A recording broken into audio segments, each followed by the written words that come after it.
শুভ সন্ধ্যা। সকল শিক্ষার্থীকে স্বাগত জানিয়ে শুরু করছি দ্বাদশ শ্রেণীর জিওগ্রাফি থিওরি ক্লাস। এর আগের ক্লাসে আমি নবম অধ্যায় কৃষিকাজের ওপর আলোচনা করেছি। আজ আলোচনা করব অর্থনৈতিক ভূগোলের দশম অধ্যায়, যেখানে রয়েছে শ্রম শিল্প সম্পর্কে আলোচনা। কৃষির মতো শিল্প একটি অত্যন্ত বড় একটি চ্যাপ্টার। অল্প কয়েক মিনিটের ক্লাসে পুরো চ্যাপ্টারটা ডিটেলস আলোচনা করা সম্ভবপর নয়, তাই আগের চ্যাপ্টারের মতোই এই চ্যাপ্টারেও আমি অধ্যায়ের সংক্ষিপ্ত সার হিসাবে কনসেপ্টটা তোমাদের সামনে তুলে ধরব। তাহলে শুরু করছি দশম অধ্যায় শিল্প। তো প্রথমে জেনে নিই শিল্প কাকে বলে বা শ্রম শিল্পের সংজ্ঞাটা কি। শিল্প বলতে বোঝায় প্রযুক্তিগত কলা কৌশলের দ্বারা এক বা একাধিক প্রক্রিয়ায় যখন কাঁচা মালকে প্রাথমিক অবস্থা থেকে ব্যবহারযোগ্য অবস্থায় অথবা ভোগ্য পণ্যে পরিবর্তিত করা হয়, তখন তাকে বলে শ্রম শিল্প। প্রধানত প্রাথমিক স্তরের ক্রিয়াকলাপে উৎপন্ন দ্রব্যকে কাঁচামাল রূপে শিল্পে ব্যবহার করা হয়, তাই শিল্পকে বলা হয় দ্বিতীয় স্তরের অর্থনৈতিক কার্যাবলী। আমরা অষ্টম অধ্যায়ে পড়েছিলাম অর্থনৈতিক কার্যাবলীর 5টা ভাগ আছে, এর মধ্যে শিল্প পড়ে দ্বিতীয় ভাগে। উদাহরণ হিসাবে বলা যায় কৃষিকাজে উৎপন্ন তুলা বা কার্পাস শিল্পের মাধ্যমে সুতা ও বস্ত্রে পরিবর্তিত হয়। আবার অনেক ক্ষেত্রে দেখা যায় এক শিল্পের উৎপন্ন দ্রব্যকে অন্য শিল্পের কাঁচামাল হিসাবে ব্যবহার করতে। এই ধরনের শিল্পগুলোকে বলা হয় অনুসারী শিল্প।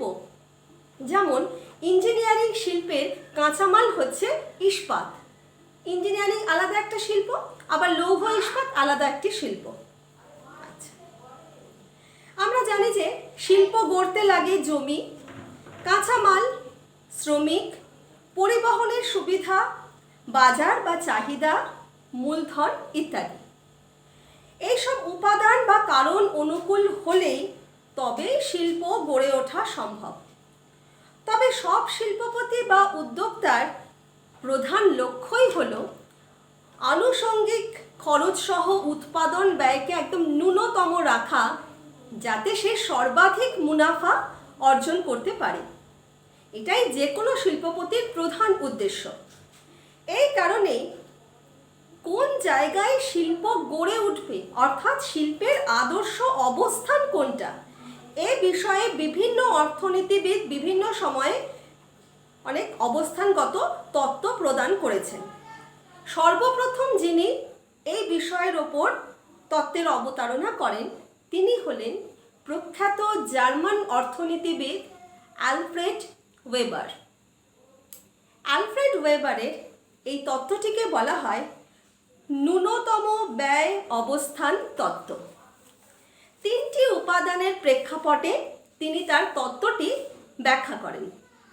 এগুলি হলো পরিবহন ব্যয়ের প্রভাব, শ্রমিকের মজুরি বাবদ ব্যয়ের প্রভাব এবং সাহায্যকারী অন্যান্য শিল্পের একত্র সমাবেশের প্রভাব। তা কোনো শিল্প কাঁচামালের উৎস অঞ্চলে গড়ে উঠবে নাকি বাজারের নিকট গড়ে উঠবে, সেটা নির্ভর করে যে কাঁচামালকে ব্যবহার করে শিল্পে দ্রব্য উৎপাদন হচ্ছে সেই কাঁচামালের চরিত্রের ওপর। কাঁচামাল 2 প্রকারের হয়, বিশুদ্ধ কাঁচামাল এবং অবিশুদ্ধ কাঁচামাল বা ওজন হ্রাসশীল কাঁচামাল। অনেক সময় দেখা যায় যে পরিমাণ কাঁচামাল ব্যবহার করা হচ্ছে দ্রব্য উৎপাদনের পর সেই পরিমাণটা একই থেকে যাচ্ছে, একে বলে বিশুদ্ধ কাঁচামাল। উদাহরণ হিসাবে বলতে পারি 1 টন তুলা থেকে 1 টনই বস্ত্র উৎপাদন হয়, তাই তুলা হচ্ছে বিশুদ্ধ কাঁচামাল। আবার কিছু কাঁচামাল রয়েছে, কাঁচামাল থেকে যখন সেগুলো শিল্পের মাধ্যমে অন্য দ্রব্যে রূপান্তরিত হয় তখন ওজন কমে যায়, এদের বলে অবিশুদ্ধ কাঁচামাল। যেমন লৌহ ইস্পাত শিল্পে যে ইস্পাত তৈরি হয় তার প্রধান কাঁচামাল হচ্ছে আকরিক লোহা, কিন্তু 1 টন আকরিক লোহা থেকে কখনোই 1 টন ইস্পাত উৎপাদন হয় না, পরিমাণটা কমে যায়। একেই বলে অবিশুদ্ধ কাঁচামাল। আচ্ছা, এবার এই কাঁচামাল একটা দ্রব্য সূচক বা মেটেরিয়াল ইনডেক্স হয়। সে ব্যাপারটা কি? দ্রব্য সূচক হচ্ছে কাঁচামালের ওজন এবং উৎপাদিত দ্রব্যের ওজনের অনুপাত। এই মেটেরিয়াল ইনডেক্স বা দ্রব্য সূচক অবিশুদ্ধ কাঁচামালের ক্ষেত্রে সর্বদা 1-এর বেশি হয় এবং বিশুদ্ধ কাঁচামালের ক্ষেত্রে সর্বদা 1 অথবা 1-এর কম হয়। যদি কোনো শিল্পের কাঁচামাল এক প্রকারই হয় তাহলে দেখা যায় যে কাঁচামালের যেখানে উৎস, যেখান থেকে পাওয়া যায়, আর যেখানে শিল্পের উৎপাদিত দ্রব্য বিক্রি হবে সেই বাজারের মধ্যে যে রৈখিক অবস্থান, উৎস অঞ্চল আর বাজারকে যদি কোনো সরলরেখা দ্বারা যুক্ত করা হয় তাহলে যে রৈখিক অবস্থান পাওয়া যায় তার মধ্যবর্তী যে কোনো স্থানে শিল্প গড়ে উঠতে পারে। যদি কাঁচামালটি বিশুদ্ধ প্রকৃতির হয় তাহলে শিল্পের যে কলকারখানা সেটা হয় কাঁচামালের উৎসের নিকট গড়ে উঠতে পারে, অথবা যেখানে বিক্রি করা হবে সেই বাজারের নিকট গড়ে উঠতে পারে, অথবা কাঁচামালের উৎস বা বাজার এর মধ্যবর্তী যে কোনো স্থানে গড়ে উঠতে পারে। যেমন কার্পাস বয়ন শিল্পে তুলা হচ্ছে বিশুদ্ধ কাঁচামাল, তাই যেখানে তুলোর চাষ হচ্ছে সেই কৃষি জমি থেকে 1 টন তুলা বাজারে নিয়ে এসে সেখানে কলকারখানা স্থাপন করে বস্ত্র উৎপাদন করে বাজারে বিক্রি করতে যা খরচ, যদি কারখানাটা তুলোর জমির কাছেই স্থাপন করা হয় তারপর বস্ত্র উৎপাদন করে বাজারে পাঠানো হয় তাহলে তার একই খরচ। তাই যে কোনো স্থানে বিশুদ্ধ কাঁচামাল হলে শিল্প কলকারখানা যে কোনো স্থানে গড়ে উঠতে পারে, এটাই হচ্ছে সুবিধা। অপরদিকে কাঁচামাল যদি অবিশুদ্ধ প্রকৃতির হয় এবং এক প্রকার কাঁচামাল হিসাবেই যদি শিল্পটা গড়ে ওঠে তাহলে অবশ্যই শিল্পটি কাঁচামালটি যেখানে পাওয়া যায় সেই উৎসের নিকটই গড়ে উঠবে। কিন্তু অনেক শিল্পই আছে যেখানে একটি নয় একাধিক কাঁচামালকে ব্যবহার করা হয়। তা এমন একটা উদাহরণ দিই, ধরো কোনো শিল্পে 2 ধরনের কাঁচামাল লাগে, তাহলে শিল্পটি কোথায় গড়ে উঠবে? এই ব্যাপারে ওয়েবার দুটো কাঁচামালের উৎস আর বাজার এই 3টে অঞ্চলের একসঙ্গে সৃষ্ট প্রভাবিত যে এলাকা উনি সেটাকে একটা ত্রিভুজের আকারে কল্পনা করেন। একে উনি নাম দেন অবস্থানগত ত্রিভুজ। কাঁচামাল এ, কাঁচামাল বি আর বাজার, এই 3টে জায়গাকে, 3টে পয়েন্টকে যদি আমরা যুক্ত করি সরলরেখা দ্বারা যে ত্রিভুজটা পাবো সেটাকে ওয়েবার বলছেন অবস্থানগত ত্রিভুজ। 3টে উদাহরণের সাহায্যে ওয়েবার বুঝিয়েছেন যে শিল্পটি কোথায় গড়ে উঠতে পারে। উদাহরণ 1, যদি একটি কাঁচামাল সর্বত্র পাওয়া যায় আর অপর কাঁচামালটি অবিশুদ্ধ প্রকৃতির হয় তাহলে শিল্পটি দ্বিতীয় কাঁচামালের নিকট গড়ে উঠবে, অর্থাৎ যে কাঁচামালটি অবিশুদ্ধ প্রকৃতির সেই কাঁচামালের নিকট শিল্পের কারখানাটি গড়ে উঠবে।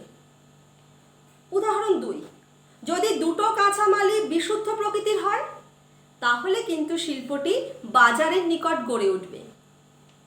উদাহরণ 3, যদি দুটো কাঁচামালই অবিশুদ্ধ প্রকৃতির হয় সেক্ষেত্রে দুটো কাঁচামালের যে দুটো উৎস স্থান তার মাঝামাঝি কোনো একটা জায়গায় শিল্পটি গড়ে উঠবে বা স্থাপিত হবে।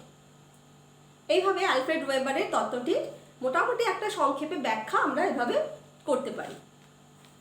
এবার আসি আইসোটিম এবং আইসোডাপেন এই দুটো টার্ম সম্পর্কে।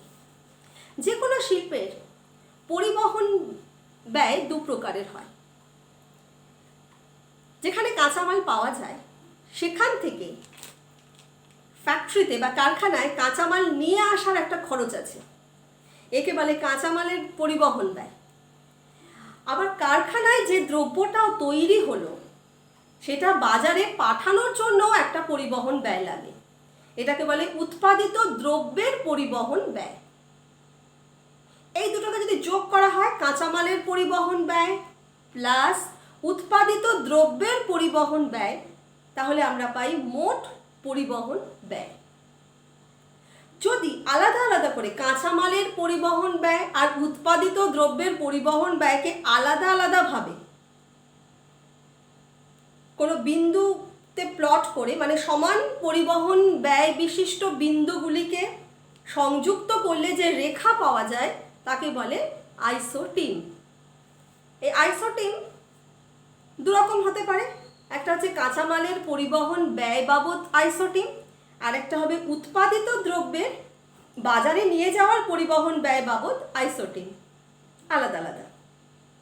এইবার দুটোকে যদি আমরা যোগ করে দিই, কাঁচামালের পরিবহন ব্যয় প্লাস উৎপাদিত দ্রব্যের পরিবহন ব্যয়, দুটোকে যোগ করলে আমরা পাচ্ছি মোট পরিবহন ব্যয়।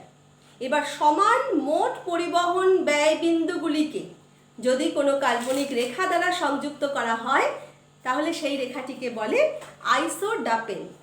এই হচ্ছে আইসোটিম আর আইসোডাপেনের কনসেপ্ট অ্যালফ্রেড ওয়েবারের তত্ত্ব অনুসারে। আচ্ছা, শ্রমশিল্পের চ্যাপ্টারে এই অংশটুকুই একটু বোঝানোর ব্যাপারটা রয়েছে। এরপর সিলেবাস অনুযায়ী রয়েছে বিভিন্ন দেশের বিভিন্ন রকম শিল্প সম্পর্কে আলোচনা। এই আলোচনাটা কিন্তু মানে এখন বোঝানোর থেকেও তোমাদের এটা মুখস্থ করার ব্যাপারটা বেশি, তাই আমি সিলেবাসে কি কি শিল্প তোমাদের রয়েছে সেগুলো একটু পরপর লিস্টটা বলে দিই।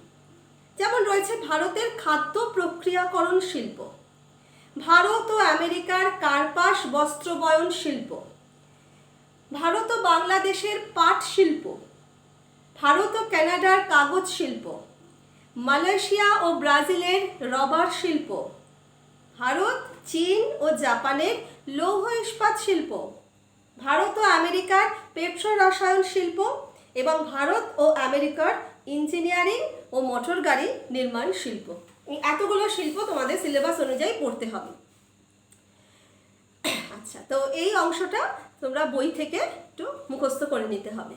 বোঝানোর অংশটা একটু আলোচনা করে দিলাম খুব সংক্ষেপে, ঠিক আছে। এরপর আমি কি করব, এই শিল্পের অনুশীলনীর যে কটা শর্ট কোয়েশ্চেন আছে উত্তর সমেত এবং আমার খাতায় যে কটা শর্ট কোয়েশ্চেন লেখা আছে তার ফটো তোমাদের আমি পাঠিয়ে দেবো। তোমরা শর্ট কোয়েশ্চেনের খাতায় প্রশ্নগুলো উত্তর সমেত লিখে মুখস্থ করতে থাকবে, যেভাবে আগের চ্যাপ্টারগুলো করেছো। ঠিক আছে, আজকের ক্লাস এই পর্যন্তই। সকলে খুব ভালো থেকো। শুভরাত্রি।